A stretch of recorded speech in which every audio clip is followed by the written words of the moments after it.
Искам да ви посрещна с добре дошли официално на тази специална за нас вечер. След месеци работа е време да ви представим новият ни филм. Но ако си мислите, че ние ще водим днешното събитие, то много жестоко се лъжете. Първият ни водещ тази вечер е бивш възпитаник на втора гимназия. Тя е талантлива, амбициозна и изключително лъчезарна. Успява да балансира между артистичната и академичната страна на живота.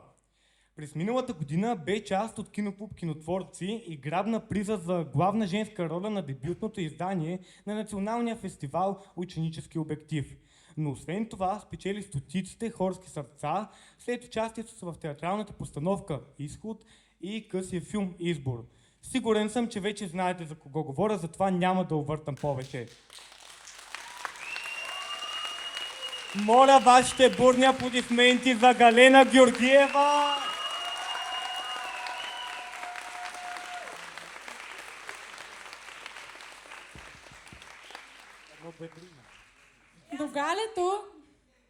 До галето ще застане още едно усмихнато момиче. Тя не просто е нейна съученичка, но и човек, който много добре я познава и е повече от естествен избор за нейн партньор тази вечер. За нея може да кажем, че обича сцената, но и сцената я обича. Тя е дългогодишен представител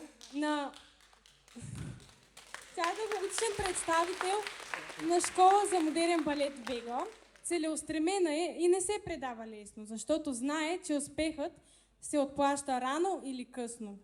Има опит във воденето на различни събития, дори води собственото си изпращане. Усмивката ѝ пленява всеки, до който се е докоснала.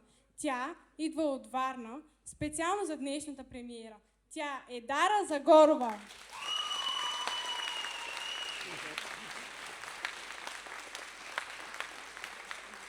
Добър вечер, Търговище!